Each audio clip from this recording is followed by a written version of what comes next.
Welcome back, class 8.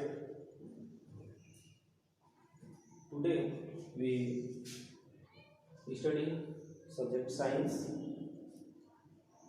chapter 2 microorganisms. In previous lecture 3rd, we studied about microorganism. Microorganism कौन कौन से होते हैं, ठीक है, किसको माइक्रोऑर्गेनिज्म कहा जाता है, डेफिनेशन, ये सब आपने पढ़ा था.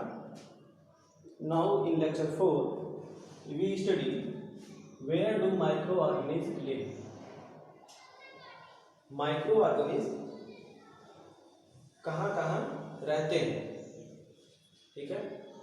माइक्रोऑर्गेनिज्म किस प्लेस पर वो रह सकते हैं, कहाँ पे वो सरवाइव कर सकते हैं, कहाँ पे अपनी नंबर ऑफ को बढ़ा सकते हैं, ठीक है, अपने नंबर्स को मल्टीप्लाई कर सकते हैं, अपने लिविंग कैरेक्टर और कहाँ कहाँ वो ग्रोथ कर सकते हैं.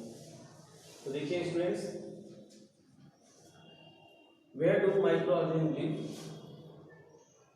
First point, microorganism may be single cell like bacteria, some algae and protozoa, or multicellular such as many algae and fungi. ठीक है, देखिए माइक्रोऑर्गेनिज्म में भी single cell. Single cell means one cell, केवल एक सेल में भी, एक सेल का भी हो सकता है एंड में भी मल्टी सेलुलर भी हो सकते हैं, ठीक है. Multi cellular means, multi means बहुत सारे, ठीक है. मल्टी का जो वर्ड यूज होता है, मल्टी का मतलब होता है बहुत सारे, number of, so many number of. तो इस तरह से मल्टी सेलुलर बहुत सारे, एक से अधिक, तो मल्टी सेलुलर भी हो सकते हैं, ठीक है. कौन से? Such as many algae and fungi, algae and fungi, ठीक है. एल्गी में जैसे कि स्पाइरोगाइरा है, इसको स्पाइरोगाइरा एल्गी जो है,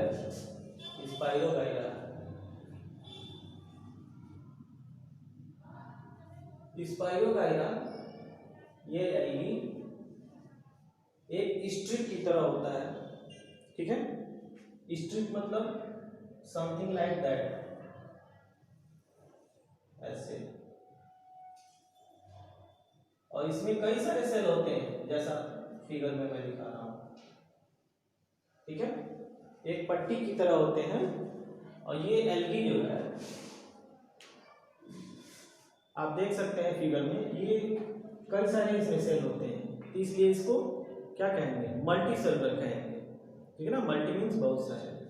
तो ये मल्टी सेलुलर एल्गी भी हो सकते हैं और सम फंजाई भी हो सकते हैं, ठीक है. तो इस तरह से आपने देखा माइक्रोऑर्गेनिज्म में भी सिंगल सेल, वो एक सिंगल सेल के भी हो सकते हैं, एक cell like bacteria, some algae and protozoa, और मल्टी सेलुलर भी हो सकते हैं, ठीक है, such as algae and fungi. Second point देखिए, they live in all types of environment. ये सभी टाइप्स के इन्वायरमेंट में रह सकते हैं, किसी भी तरह का इन्वायरमेंट हो, चाहे cold environment, hot environment, desert. देखिए हम, तो इसको क्या कहते हैं? अगर ये ऑल टाइप्स ऑफ इन्वायरमेंट में रहते हैं, क्या कहा जाता है इनको? कॉस्मोपॉलिटन, ठीक है. Cosmopolitan, cosmopolitan organism, cosmopolitan organism. Cosmopolitan means होता है सर्वव्यापी. कॉस्मोपॉलिटन की हिंदी होती है सर्वव्यापी.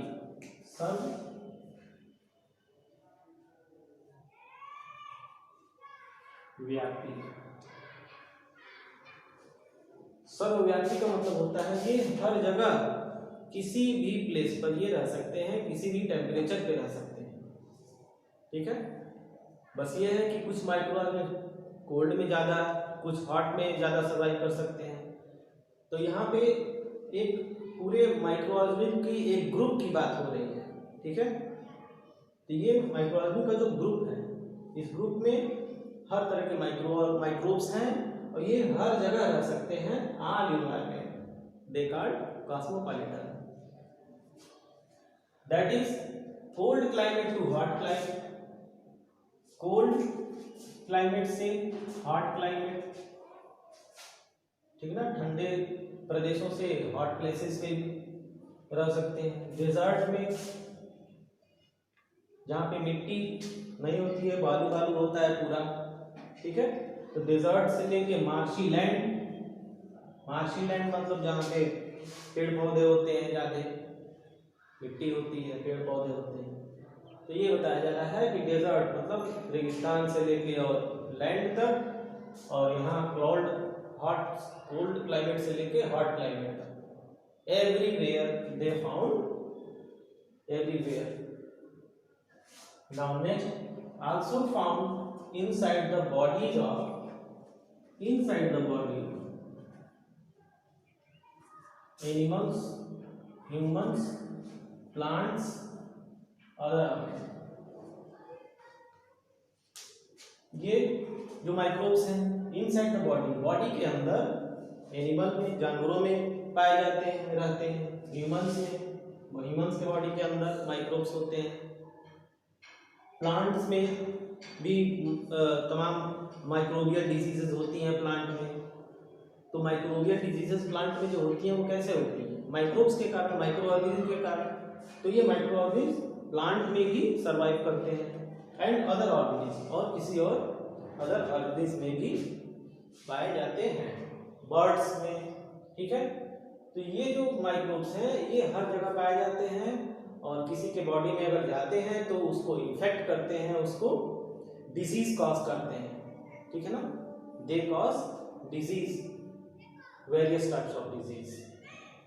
So next, some microorganisms grow on other organisms, some microorganisms मतलब कुछ माइक्रोऑर्गेनिज्म जो है grow on other organisms, grow on other, ये grow on other का मतलब होता है इनसाइड बॉडी नहीं आउटसाइड बॉडी, उस ऑर्गेनिज्म के ऊपर, while other exist freely, जबकि कुछ जो है फ्रीली भी एग्जिस्ट करते हैं, मतलब कि आउटसाइड बॉडी, ठीक है, आउटसाइड लिविंग बॉडी। तो ये आउटसाइड लिविंग बॉडी जो है जैसे किसी अदर प्लेसेस पे, ठीक है, household places and some like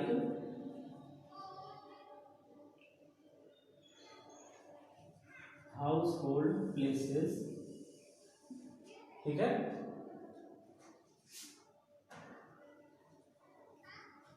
some clothes, ठीक है, एंड वुड,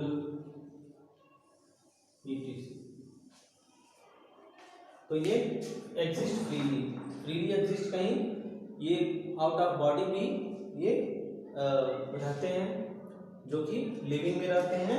ये जैसे कि household places, some clothes and wood, iron, कोई भी सामान हो, कोई भी चीज हो, तो ये किसी भी अदर उस पे सामान पे या कोई अदर आर्टिकल हो तो उस पे वो लिव रह सकते हैं, जिंदा रह सकते हैं कई दिनों तक, ठीक है। Next, microorganism play important role in our daily life. कुछ माइक्रोब्स ऐसे होते हैं जो हमारे लिए इंपॉर्टेंट होते हैं डेली लाइफ में, ठीक है। इंपॉर्टेंट का मतलब ये हुआ कि वो हमारे लिए हेल्पफुल होते हैं। इंपॉर्टेंट का मतलब क्या होता है? हेल्पफुल, वो हमारे लिए हेल्पफुल होते हैं, ठीक है। तो अब इसके आगे हम लोग पढ़ेंगे माइक्रो ऑर्गेनिज्म एंड अस, उसमें बताया जाएगा कि कौन से ऑर्गेनिज्म हेल्पफुल है, कौन से हार्मफुल हैं, ठीक है ना। तो हेल्पफुल और हार्मफुल ये दोनों ही। तो स्टूडेंट्स आप इस तरह से अपना नोट्स बना लीजिए। आज के लिए इतना ही स्टूडेंट्स, थैंक्स फॉर वॉचिंग।